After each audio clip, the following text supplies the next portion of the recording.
प्रिय सज्जनों, धर्म प्रेमी बंधुओं, आज का बहुत ही अच्छा भ्रम निवारण सत्संग है। आज के इस सत्संग में हम आप सभी को बताएंगे कि इस संसार में भग और लिंग की पूजा कब चली और किसने चलाई। प्यारे भक्तजनों, भग और लिंग की पूजा करने से आप सभी को क्या प्राप्त होगा, इससे कल्याण होगा कि नहीं होगा, आखिर ये पूजा चली क्यों, इसी विषय में हम आप सभी को आज बहुत ही दिव्य ज्ञान अनुभव करवाएंगे। आप सभी सारे भक्तगण सत्संग को लास्ट तक सुनना और खूब खूब इस वीडियो का प्रचार भी करना। इसी संदर्भ में 15 अप्रैल को होने वाले ज्ञान दीक्षा सत्संग समारोह में भंडारे में उड़ीसा की धरती से भक्त श्री चंद्रपति अग्रवाल जी, जो ग्राम तरभा, जिला सुवर्णपुर, उड़ीसा की धरती से हैं, इनके द्वारा बहुत ही सुंदर दान संत सेवा भंडारे में आया है। खूब खूब आशीर्वाद। सत्संग सुनती हैं, वृद्ध हैं, सदगुरु में अनन्य भक्ति है, अनन्य श्रद्धा है और सत्संग हमेशा सुनती हैं। सदगुरु की कृपा बरसती रहे, खूब खूब आशीर्वाद है। सभी आप सभी साध संगत पे सदगुरु का आशीर्वाद बना रहे। प्यारे भक्तजनों, ये जो भग और लिंग की पूजा आप सभी करते हैं, शिवलिंग पूजते हैं, ये पूजा त्रेता में शुरू हुई। त्रेता से पहले नहीं थी ये पूजा। और क्यों शुरू हुई, कैसे शुरू हुई, इस विषय में हम आप सभी को बताएंगे। बड़े ध्यान से आप लोग मेरी बात को सुनिएगा। प्यारे भक्तजनों, जो हिरण्याकश्यप थे ना, हिरण्याकश्यप, इंद्र, विरोचन, ये जो भी लोग थे, इनका मानना था कि इस संसार में 84 लाख योनियों में सबसे अच्छी योनि मनुष्य की योनि है। इसके बाद सब खराब है। यहां तक बहुत अच्छी बात, बहुत अच्छी सोच थी इनकी। और मनुष्यों में वो सभी ये मानते थे कि हम सबसे ज्यादा ताकतवर हैं, इसलिए मनुष्य महान है तो मनुष्य की पूजा करनी चाहिए। और मनुष्यों में हम सबसे ज्यादा ताकतवर हैं। क्या है? सबसे ज्यादा ताकतवर, तो हमारी पूजा करनी चाहिए, हमारी पूजा जीव करे। तो प्यारे भक्तजनों, हिरण्याकश्यपु जो दैत्य वंश के जो राक्षस दैत्य थे, उनके जो राजा थे हिरण्याकश्यप, ये अपनी पूजा कराते थे। और जो देव धर्म के लोग थे वो भी अपनी पूजा कराते थे, कहते थे कि भाई हम भी मनुष्यों में सबसे महान हैं तो हमारी पूजा करो। प्यारे भक्तजनों, इंद्रलोक जो स्वर्गलोक था, इसके विषय पे हम एक वीडियो डालेंगे। इसी इंद्रलोक स्वर्गलोक पर के लिए देवताओं और दैत्यों में झगड़ा हुआ करता था। जब देवता जीत जाते थे तो देवता राज करते थे और दैत्य जीत जाते थे तो दैत्य राजगद्दी में बैठकर राज करते थे, अपनी पूजा कराते थे। और जो हारता था उसको पूजा करनी पड़ती थी। प्यारे भक्तजनों, स्वर्ग में झगड़ा किस बात का होता था? स्वर्ग में हिरण्यपुर जो नगरी है, उसमें सोने की खान सबसे पहले दैत्यों को मिली थी। और उसी सोने की खान के लिए, और वहीं पर उरपुर गांव है, स्वर्ग की जो स्त्रियां होती थी उनकी शादी नहीं होती थी। उनकी शादी जो है वो राजा जो बनता था वही उनका सुख लेता था, ऐश करता था, उन्हीं के लिए वो स्त्रियां हुआ करती थी। इस विषय को हम अगले वीडियो में स्वर्ग के बारे में सारी चीजें बताएंगे। स्वर्ग कहाँ है और कौन कौन सा क्षेत्र स्वर्ग में आता है, सारी चीजें हम बताएंगे आपको अगले वीडियो में। इसमें तो केवल मुझे बताना है कि भग और लिंग की पूजा संसार में किसने चलाई। तो प्यारे भक्तजनों, हिरण्याकश्यप मनुष्यों में सबसे महान अपने आप को मानकर पूजा कराता था और देवता भी अपनी पूजा कराते थे। इसमें बहुत विवाद होता था। विरोचन और इंद्र काफी ज्यादा वो होते थे, लड़ते थे, सारे लोग लड़ते थे, देवता दैत्य दानव आपस में। तो प्यारे भक्तजनों, इस चीज के निवारण के लिए विरोचन और इंद्र रुद्र के पास गए। रुद्र कौन थे? सूर्य के लड़के यम थे, और यम की जो पत्नी थी उनका नाम था वासु। यम की एक स्त्री थी वासु नाम की। वासु से 8 पुत्र हुए थे। 8 पुत्रों में सबसे बड़े जो ज्येष्ठ पुत्र थे उनका नाम था धर। धर के जो लड़के थे वो थे रुद्र। प्यारे भक्तजनों, ये पौराणिक बात है, मैं अपने से नहीं बता रहा हूं, ये पौराणिक बात है, वेद और शास्त्रों की बात है कि सूर्य के सबसे बड़े लड़के, सूर्य के लड़के थे यम। यम की स्त्री वासु से 8 पुत्र हुए, जिनमें से सबसे ज्येष्ठ पुत्र जो थे वो थे धर, और धर के लड़के थे रुद्र, जिन्हें शंकर भी कहा जाता है। प्यारे भक्तजनों, तो जब ये लोग रुद्र के पास गए तो रुद्र ने इस बात पर विचार किया। रुद्र क्या विचार किए कि लोग आपस में लड़ाई झगड़ा कर रहे हैं, और इसको रुद्र ने गहराई से जब चिंतन किया, मनन किया, तो रुद्र कहते हैं कि भाई इंसान बड़ा नहीं है, इंसान को जो पैदा कर रहा है वो बड़ा है, और इंसान को पैदा कर रहा है भग और लिंग। रुद्र सोचे कि इंसान की उत्पत्ति तो भग और लिंग से हो रही है, इसलिए इंसान बड़ा नहीं, इंसान की पूजा नहीं करनी चाहिए, भग और लिंग की पूजा करनी चाहिए। इसी बात को रुद्र विचार करके सारी जगह फैलाने लगे। राजा थे, आदेश दे दिए कि इसी बात का सारी जगह प्रचार करो कि मनुष्य को पैदा करने वाला भग और लिंग है। और तभी से भग और लिंग की पूजा सज्जनों शुरू हो गई। उसी में सारे संसार के लोग आज पूजा कर रहे। अब प्यारे भक्त जनों, यहां पर आप सभी विचार करिए कि रुद्र जो थे, जिन्हें शंकर कहा जाता है, वो इतना भी नहीं सोच पाए कि मनुष्य को पैदा करने वाला भग और लिंग है, मगर भग और लिंग को चलाने वाला कौन है? अगर शरीर में आत्मा ही नहीं रहेगी तो क्या भग और लिंग बच्चा पैदा कर पाएंगे? आप सभी जरा विचार करिएगा, कदापि नहीं कर पाएंगे। रुद्र, जिन्हें आप शंकर मानते, भगवान मानते हैं, और जिनकी बात मानकर आज भग और लिंग की पूजा, शिवलिंग की पूजा करते हैं। आप चारों धाम जाते हैं, बड़े बड़े मंदिरों में जाते हैं, समय लगाते हैं, अपना दान पुण्य करते हैं, पूजा आराधना करते हैं। तो आप सभी विचार करिए कि यदि आत्मा ही नहीं रहेगी तो क्या भग और लिंग बच्चा पैदा कर सकता है? कदापि नहीं कर सकता। प्यारे भक्तजनों, इस बात पर आप सभी जरूर विचार करिएगा। ये जो भग और लिंग की पूजा, ये त्रेता से पहले नहीं थी। त्रेता में ये रुद्र जो हैं, धर के जो लड़के रुद्र हुए, जिन्हें शंकर कहा जाता, उन्होंने इस बात को चलाया कि मनुष्य को पैदा करने वाला भग और लिंग है। मगर ये चीज रुद्र नहीं सोच पाए कि अगर आत्मा ही नहीं रहेगी तो भग और लिंग बच्चा पैदा कर पाएंगे। प्यारे भक्तजनों, भग और लिंग की पूजा करने से आपका कोई कल्याण नहीं होगा। आत्मा मूल है, आत्मा को मानिए, आत्मा को जान के परमात्मा को जानेंगे तब आपका कल्याण होगा। सज्जनों, रुद्र तो ये भी विचार नहीं कर पाए कि ब्रह्म से सृष्टि बनी है, ब्रह्म से शरीर बना है, संसार बना है। ब्रह्म ने ही अपने शरीर में सारा संसार बनाया। आप भी अपने शरीर में ही हैं, शरीर में आपकी सूरत फंसी हुई है, और आपकी आत्मा के माध्यम से ही शरीर बनकर तैयार हुआ है।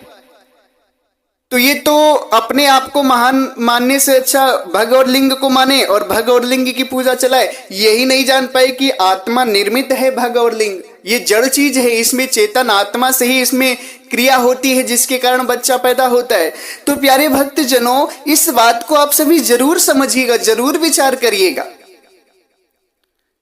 कि क्या भग और लिंग की पूजा करनी चाहिए। मैं किसी का खंडन नहीं कर रहा हूं, विरोध नहीं कर रहा हूं, आप सभी को एक विचार दे रहा हूं कि इस बात पे आप सभी विचार करिए कि यदि आत्मा नहीं रहेगी इस शरीर में तो क्या भग और लिंग बच्चा पैदा कर पाएंगे? विचार करिए। इससे पहले क्या होता था कि जो हिरण्यकश्यप थे या देवता थे, ये सारे लोग क्या करते थे? अपनी पूजा कराते थे। ये अपने आप को महान मानते थे कि मनुष्य योनि में सबसे महान कौन है? इंसान। 84 लाख योनि में, इसलिए इंसान की पूजा करो। और उसी में झगड़ा होता था, जो ताकतवर होता था अपनी जबरदस्ती पूजा कराता था। तो रुद्र क्या विचार किए कि भाई मनुष्य को पैदा करने वाला भग और लिंग है, मनुष्य को पैदा करने वाला भग और लिंग है, इसलिए मनुष्य की पूजा न करके भग और लिंग की पूजा करनी चाहिए। मगर सज्जनों, रुद्र ये विचार नहीं कर पाए कि आत्मा ही नहीं रहेगी तो भग और लिंग बच्चा कैसे पैदा कर पाएंगे, कदापि नहीं कर सकते हैं। तो प्यारे भक्तजनों, इस अहंकार में, इस अज्ञानता में आप सभी कभी मत फंसिएगा। भग और लिंग की पूजा करने से कोई फायदा नहीं है।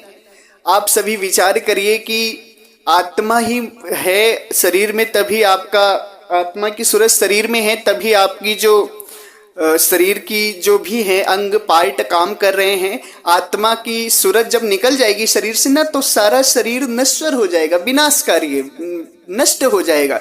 और इसकी आप पूजा करेंगे कोई फायदा नहीं होगा, सब कुछ बर्बाद चला जाएगा।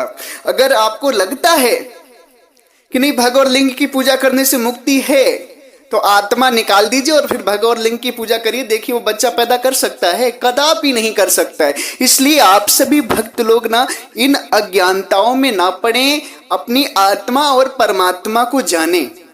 जब तक सदगुरु परमात्मा कबीर साहब की शुद्ध भक्ति में नहीं आएंगे आप सभी, तब तक आप लोग कदापि नहीं मुक्त हो सकते, नहीं आप सभी को सुख और शांति आ सकती है। भाग्य और लिंग की पूजा करने से कोई फायदा नहीं, आप सभी इसमें कभी मत उलझिएगा। नहीं तो आप सभी विचार करिए, रुद्र जो है ना, जिन्हें शंकर भी कहा जाता है, उन्होंने भग और लिंग की पूजा चलाई, क्या जान करके कि इंसान को पैदा करने वाला भग और लिंग है, इसलिए इसकी पूजा करो। मगर वो ये नहीं जान पाए कि आत्मा नहीं रहेगी तो भग और लिंग काम कर सकता है, कदापि नहीं कर सकता है। इसलिए आत्मा ना महान है, भग और लिंग महान नहीं है, इसको आप कभी मत मानिएगा। और अपने आप में विचारक बनिए। भरमाने वाले लाखों मिलते हैं, आपको पथ विलक करने वाले बहुत सारे लोग मिल जाएंगे, सत्य ज्ञान कोई कोई बताता है। इसलिए पाखंड को नहीं आप सभी को पकड़ना है। संशय जो है ना, इन सब चीजों की संशय को क्लियर कर देना। सदगुरु क्या कहते हैं, संशय सभी जगह खंडिया, संशय खंडे न कोई, संशय खंडे सो जना, जो सब विवेकी होए। संशय ने संसार में सबको खंडित कर दिया, जन्म मरण में डाल दिया। सारी संशय ही है, हमारी संशय नहीं जाती है, हम विचार नहीं कर पाते अपनी जीवन में। जिसने जो बता दिया उसी को मान लेते। स्वयं पर भी थोड़ा विचार करना चाहिए हमें, स्वयं से भी। कोई कह देता है आत्मा ही परमात्मा, हम आंख मूंद कर मान लेते, मगर ये विचार नहीं कर पाते कि हम अगर परमात्मा है, हमारी आत्मा अगर परमात्मा, तो हम जन्म मरण में क्यों जा रहे हैं। हम आंख मूंद कर विचार मान लेते, अपने आप में विचार नहीं करते इन बातों का। किसी ने कह दिया कि तुम ही सब कुछ हो, मैंने मान लिया। भाई जब मैं सब कुछ हूं तो मैं जन्म मरण में क्यों जा रहा हूं। सारी अज्ञानता है। तो विचार करो, इन सारी संशय को खंडित कर दो। और संशय तभी खंडित कर पाओगे जब शब्द का विवेक करोगे। प्यारे भक्तजनों, सदगुरु क्या कहते, संशय सब जग खंडिया, संशय खंडे न कोई। संशय ने सारे संसार को जन्म मरण में डाल रखा है, सारे संसार को मार रही है संशय। मगर संशय को कोई नहीं मार पाता है, संशय को कोई खत्म नहीं कर पाता। क्यों? क्योंकि आजकल के जो लोग हैं वो अहंकारी हो गए हैं, ज्ञान की बात सुनना नहीं चाहते हैं, और ज्ञान की बात मिलती तो अहंकार आ गया, मानते नहीं है। इसीलिए जो उनका संशय है वो दूर नहीं हो पाता है, जिसके कारण वो जन्म मरण 84 लाख योनियों में जाते हैं। उसी को सदगुरु कहते कि संशय ने सारे संसार को जन्म मरण में डाल रखा है। मगर संशय को कोई खत्म कर दे ऐसा कोई नहीं है। संशय को वही खत्म करता है, संशय खंडे सो जना, जो शब्द विवेकी होए, शब्द विवेकी होए। संशय को वही खत्म कर सकता है जो सदगुरु का हंस होगा, विवेकी होगा, शब्द का पारखी होगा। जो आत्मा परमात्मा को जानेगा वही इस संशय को खत्म करके सदगुरु के देश जाएगा, अमर लोक जाएगा, आहार विहार करेगा, आनंद करेगा। प्यारे भक्तजनों, मैं आपको जो भी सत्संग दे रहा हूं सब संशय मुक्त कर रहा हूं। आपको कभी बहकाने के लिए कोई सत्संग नहीं है। मेरा जो भी सत्संग है सब सदगुरु कबीर साहब की वाणी से प्रमाणित है, मनमती ढंग का ज्ञान नहीं है। बहुत से संत लोग आपको भरमाने में भी लगे हैं। उल्टा सीधा बोलते हैं, मगर उनकी बात को आपको ध्यान नहीं देना है। प्यारे भक्तजनों, आपने सदगुरु की वाणी पर विचार करना है। सारी चीज आपके विचार पर डिपेंड करती। अगर आप विचार सही नहीं कर पाएंगे ना, तो सदगुरु क्या कहते हैं, बिना विचारे जो करें फिर पाछे पछताए, काम बिगाड़े आपना जग में होठ हंसाए। बिना विचार के जो भी व्यक्ति कार्य करता है वो फिर पीछे पछताता है, बाद में पछताता है। जब समय बीत जाएगा, समय जीवन पूरा हो जाएगा, पछताओगे कि मैं विचार कर लेता, काश तो 84 में नहीं जाता। काम भी बिगड़ जाता है, सारे लोग हंसते भी। सो प्यारे भक्तजनों, सदगुरु के ज्ञान को विचार करके पकड़ो, किसी के बहकावे में मत आना। कोई अगर कहता है कि आत्मा ही परमात्मा, ये बहकावा है, सबसे बड़ा बहकावा। इस बहकावे में तो एकदम मत आना। कोई कहता है कि भग और लिंग की पूजा करो, एकदम बहकावे में मत आना, क्योंकि भग और लिंग आत्मा के माध्यम से काम करते। महान आत्मा है, भग और लिंग महान नहीं है। इसकी पूजा कदापि मत करना। अगर बात समझ में आ रही हो तो जरूर इसे मानना और इस बात का प्रचार भी करना जन जन तक। प्यारे भक्तजनों, ये बहुत बड़ी गुत्थी है, बहुत बड़ी उलझी हुई बात है। इसे कोई सुलझा नहीं रहा है संत। ये जीव बेचारा कैसे निकलेगा इन पाखंडों से।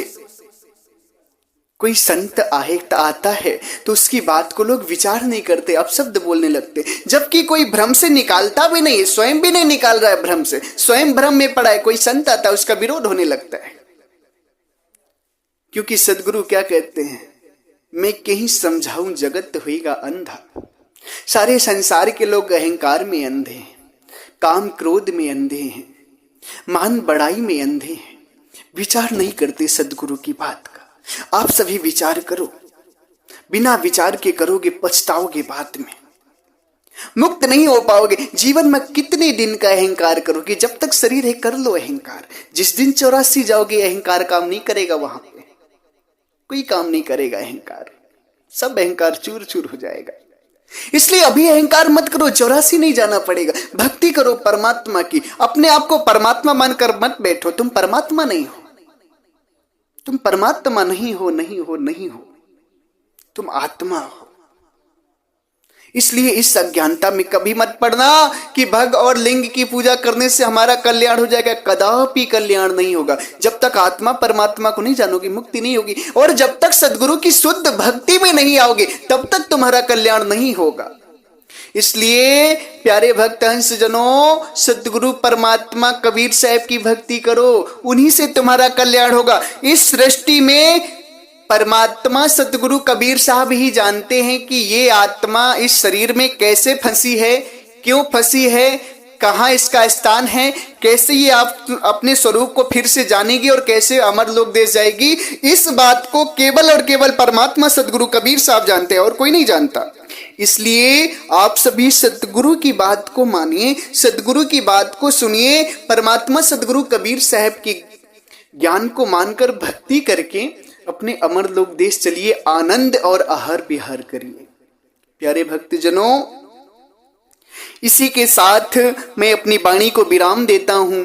एक बार आप सभी से पुनः मैं कहना चाहूंगा, अगर आप सभी भग और लिंग की पूजा करने वाले लोगों को मेरी बातों से दुख पहुंचा हो, कष्ट लगा हो, तो आपके क्रोध आने से पहले ही मैं आपके चरणों में नतमस्तक हूं, क्षमा प्रार्थी हूं। मैं आपको दुख देने के लिए या क्रोध लाने के लिए कोई बात नहीं बोला हूं, आपको बस ज्ञान मार्ग से समझाना चाहता हूं। आप समझिए और पाखंड से निकलिए। फिर भी यदि आपको समझ में नहीं आता है और मेरे ऊपर क्रोध आता है, दुख होता है आपको, तो मैं आपसे क्षमा प्रार्थी हूं। मेरा ज्ञान आपको दुख देने के लिए नहीं है, आप मुझे क्षमा करें। इसी के साथ मैं अपनी वाणी को विराम देता हूं। एक बार प्रेम से बोलिए, सर्वव्यापक सर्वपूजनी परम पिता परमात्मा बंदी छोर सदगुरु कबीर साहेब को साहेब बंदगी साहेब।